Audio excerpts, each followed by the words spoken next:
What up? What up? What up? Welcome back to the scorecard, the boxing scorecard, where I ask people to bring your scorecard and an explanation, not just simply your opinion. Thank you for getting up with me this early morning. You can catch the show live every Sunday morning at 9:30 a.m. Canadian Eastern Time. If you can't catch the show live, you can catch it on anywhere you can listen to podcasts, anywhere available, from Spotify to TuneIn Radio to wherever. All right. Um, and before I actually get into the show, I want to make sure give a big shout out to Boxing Ontario, the major amateur boxing organization for boxing in Ontario. Obviously, they just had the biggest tournament, the longest running annual tournament, the Brampton Cup. It's been going on, well, the first time since before COVID that it was put on. They had a record number of participants of boxers, so much that they had to cut off the registration early. Um, so it was a very big tournament, successful tournament. Um, and it was just good to be back watching live boxing again. Seeing a lot of the coaches I haven't seen in a long time, building with those guys, seeing the future of the sport grow, seeing a lot of new boxers in the ring that look good. Um, I got to give a major shout out to my boxer, Jaden Johnston. Kid's been training his ass off for the past couple of months. He lost a close one, um, in his first match against a more experienced fighter in King of the Ring. And shout out to King of the Ring, one of the best gyms out there too.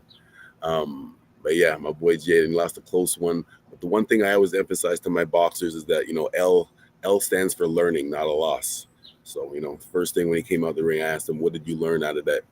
And that's what we're going to be building off of that. So shout out to him.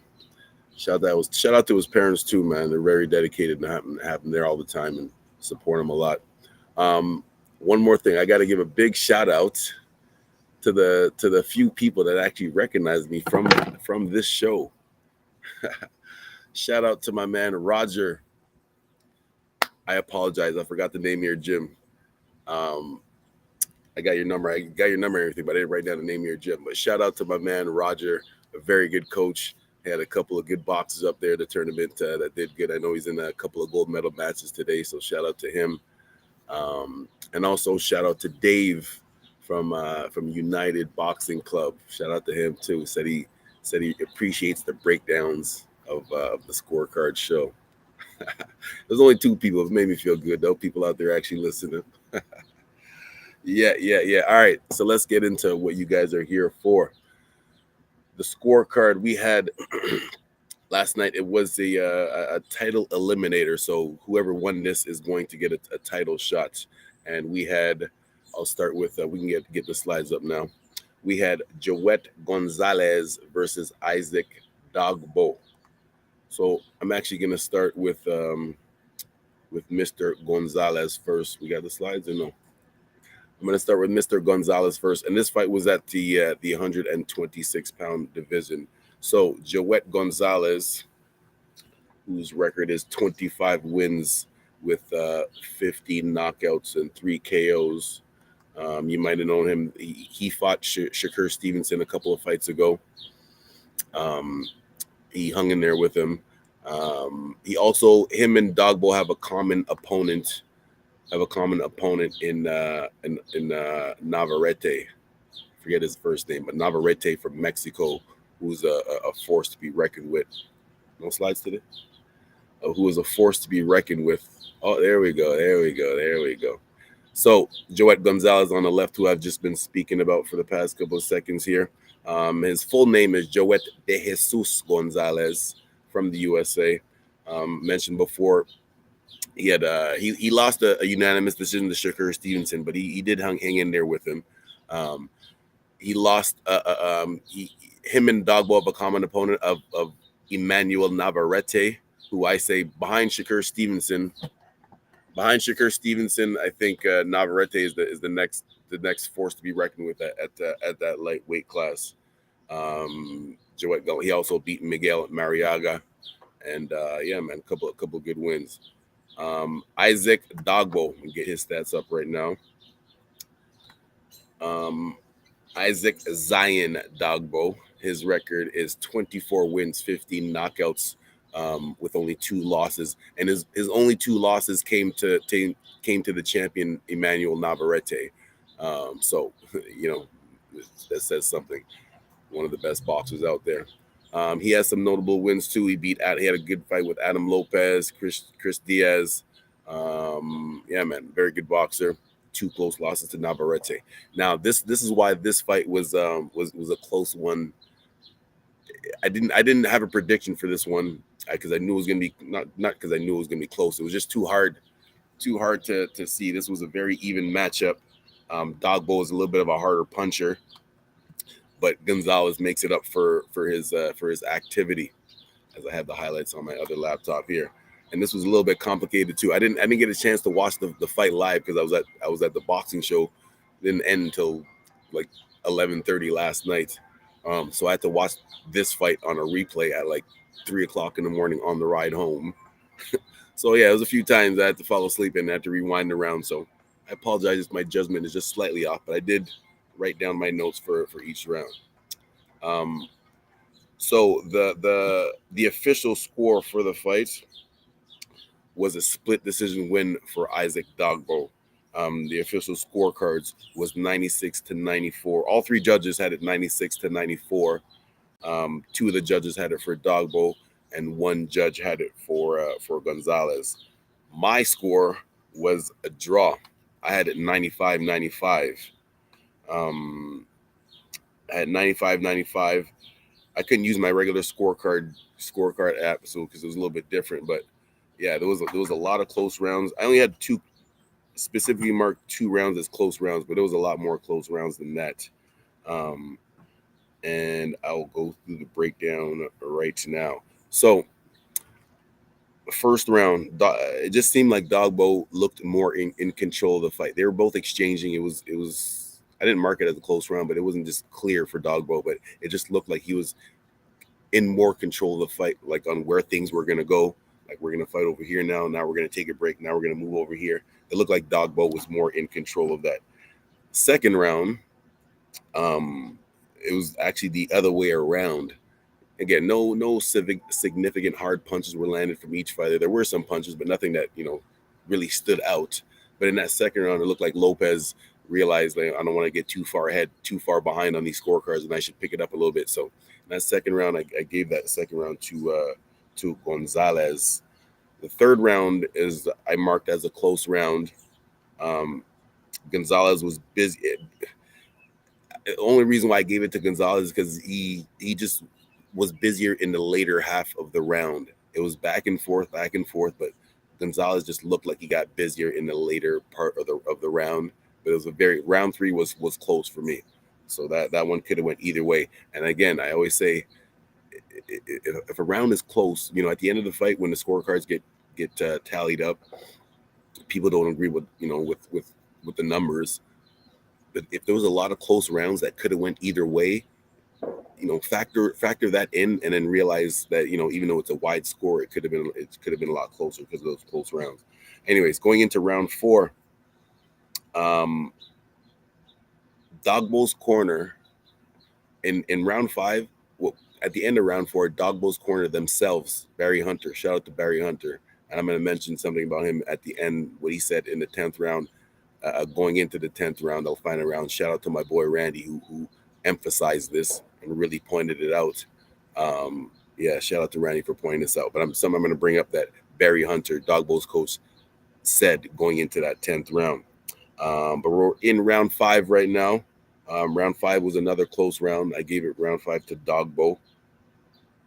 He was backing. My notes for round 5 was he was backing up, but still landing more cleaner than Gonzalez. Gonzalez was putting good pressure on him, but and giving him slight trouble. Switch the slides. Oh yeah, switch the slides, please. Gonzalez round 5 was backing up, but still landing cleaner. This is round 5 I'm in. Gonzalez was backing up, but still landing cleaner. No, I apologize. Dogboe was backing up, but still landing cleaner. Gonzalez was putting good pressure. But he was giving Dogboe a little bit of trouble, but I think Dogboe was handling good in that 5th round. Going into round 6 now. Yeah, you can keep the slides going. Going into round 6 now, I apologize for forgetting to tell you that before. Going into round 6, I gave it to Gonzalez for ring generalship. Basically, what that means in boxing terms is, as I say before, controlling where the fight is happening. It just seemed like Gonzalez, and again, the really only the difference between these two guys is Dogboe. Obviously, we're not the one taking the punches, but it just seems like Dogboe punches harder. Like when he lands, even when he throws and the opponent blocks the punch, like you can hear the thud on the punch. That's how you know someone punches hard. Even when his opponent blocks it, you can hear the power. But I gave So my notes for round 6: Gonzalez controlling where the fight is happening. Dogboe punching harder, but Gonzalez is controlling more. That was for round 6. Round 7. First of all, we're going in this halfway through the fight. Where's all the comments in the chats? I know this wasn't a really high level fight, but give me any scorecards out there or any comments or anything like that. Leave them in the chat, please. Need some participation or any questions you guys have. I'm just gonna go through my scorecard, and then I'll go through any comments or questions you guys got back there. So going into round 7. I gave round 7 to Dogboe. He was throwing more, and because he hits harder, it's making Gonzalez hesitate. That was my note for round 7. Dogboe punches harder, so when he was being busier, it was forcing Gonzalez just to hesitate more before just jumping into the fire, knowing that if he makes a mistake, there's a hot one waiting for him. Couple of hot ones. Going into round 8. I gave round 8 to Gonzalez. Looked like he took, again, this whole fight, every round was just back and forth. It's almost like they were taking turns on who was gonna take control of the fight. Round 8, my notes for round 8 was Gonzalez takes back control of where the fight is happening. Dogboe is throwing get away from me punches. Everyone explain. So what I mean by get away from me punches, sometimes if someone's putting a lot of pressure on you, right? And of course you want to throw some respect, not waste all your energy, but you want to throw some respectable power so the person doesn't just come on you. At the same time, it takes more energy to do that. So sometimes you want to save your energy, but it's hard to save your energy when your opponent is just in your face all the time. So sometimes you'll see boxers just throw random punches. I call them get away from me punches, because they're not really they're not trying to exchange. They're just throwing just to trying to keep you off of me. Like, get away from me. Get away from me. That's what I mean by get away from me punches. So I gave round 8 to Gonzalez because Dogboe was throwing, but he wasn't throwing to engage. He was throwing to get away, which is okay too, but not in this round. Round 9, 2 rounds left. This fight was only 10 rounds, not 12. Round 9, I gave to Dogboe. My notes for round 9 was there was an equal amount of punching from both boxers, but because Dogboe hits harder, he wins those exchanges. Again, it's pretty straightforward what I said. There was an equal amount of punches thrown from each boxer, but because Dogboe punches harder, it looked like he won the exchange most of the time when him and Gonzalez were going at it. And the final round, I also gave to Dogboe. And once again, shout out to my boy Els, Randy. He really emphasized this and made it a point to emphasize this, because it's something that's very important, something that I've done before, but it's something that should be emphasized more, and I'm not sure the right word I'm looking for, respected more, or just talked about more of the motivation that a coach needs to give the boxer too. Of course, if you're a high level coach in any sport, you obviously know the X's and O's and the technical part of the sport. I'm just talking about coaching in general, not just boxing, because this applies to any sport. If you're a high level coach in any sport, of course you know the technicalities of what to do, whether it's offense and defense. You're almost if you're at a professional level, you almost have a master's or PhD degree level of knowledge of the sport. The one thing that you can take all the courses and school courses and graduate from all the diplomas that you want. The one thing that it's hard to apply is the mental part of an athlete's brain, and what could get them to that next level. And again, this is even more than boxing. This is not just boxing. This is for coaching an athlete, a high level athlete in any sport. So going into that 10th round, I don't know the exact words that he said. I was trying to find it, but it was hard on the replay. But he basically was saying to him, he didn't give him any technical instruction. He didn't say like jab here or step to the side. He just said, listen, paraphrasing, not this wasn't word for word, but listen, this is going into the last round. I need this from you. You need to dig deep inside and bring it out of you and put it all out there. Again, it was more moving than that. It was more moving than that. But my whole point of that, and again, shout out to Randy, because he's the one that brought this up. That motivation, that extra drive, that is sometimes what gets you over that. When both opponents are equal and both guys have equal amount of skill level, it's all about who's gonna just drive a little bit more. And that motivational speech, and all you got is 1 minute in between rounds. You still got to give water, let the boxer catch his breath, and then give your instructions from there. So that's it. To be in that, it's one thing to do it in the gym when the setting is all, it's just sparring and everyone, it's a calm setting and everything. Gym's quiet, but it's one thing to be in the middle of a championship fight. 20,000 people in the arena, everybody screaming, it's yelling, it's hard to even hear yourself talk. So you got to calm down. As the coach, you have to calm your boxer down, get that heart rate down a little bit so they can clearly hear you, have clear thoughts, give them a sip of water, and explain to them, going into that last round, if it's a close fight, this is what all the training is for. This is, getting up at 4:30 in the morning to go run, and then spar after, and then not eating what you want, still eating, but not eating what you want, and missing hanging out time with your friends and family. This is what it's all for right now, this moment going into that last round. And yeah, man, I've had to give some of those speeches at the nationals a couple of times. I haven't had any pro boxers yet, but at the national championships every year, sometimes you have to give a couple of those speeches, man. It really does help get that boxer to that next level, right? Because as I said, I apologize for repeating myself all the time, but when you're competing at the highest level, whether it's amateur or pro, whether you're at the World Championships or the Commonwealth Games or the Olympics, or at the professional level in a unification for all the belts championship match, you're obviously two opponents are high level, so it's all about who's going to make that first mistake or who's going to be able to stay focused that whole time, right? Yes. Let's get some comments and questions in here. I know this wasn't a highly talked about fight, but it was still boxing. The true boxing heads out there in the industry were still paid attention to this fight. My man, you see my man, Dogboe.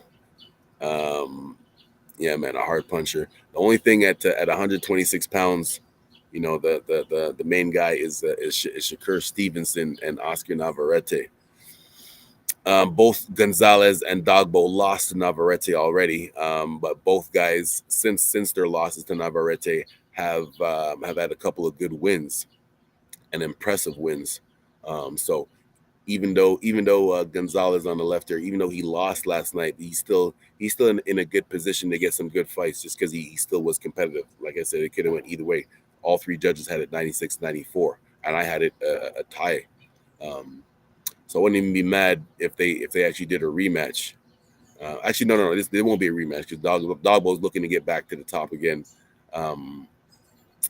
Not sure if he's ready for Navarrete yet or Stevenson.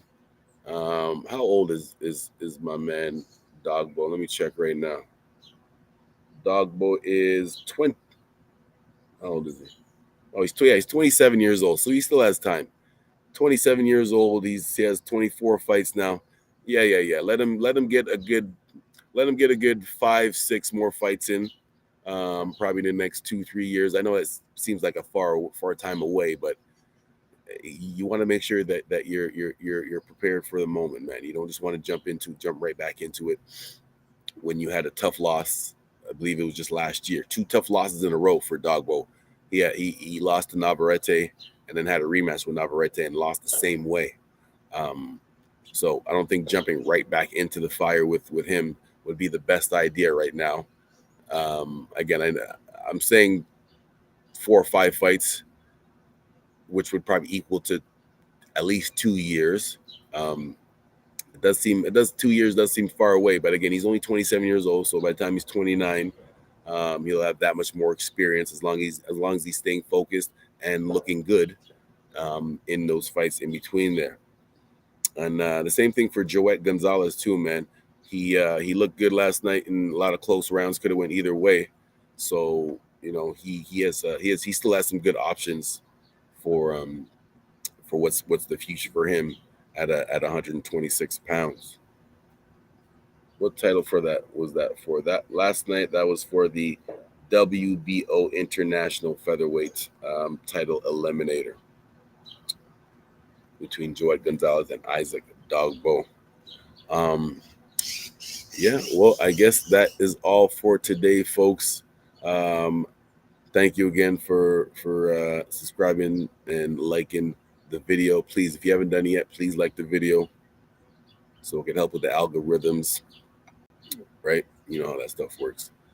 Shout out. Thank you very much for listening. Once again, every Sunday, 9:30 a.m. Canadian Eastern Time. If you can't catch the show live, catch it on any podcast platform that you listen to. We'll be back later on today at 4 for the knockout of the week with my man Mike Orr at 4. And of course, we're here every day at 4, giving you new prospects. All right, man. Oh, yeah. And hit me up on any social media at Cedric Sports. Shout out to the Talkin Fight YouTube channel. Yeah. All right, at Cedric Sports. I'll see you guys later on today. Peace.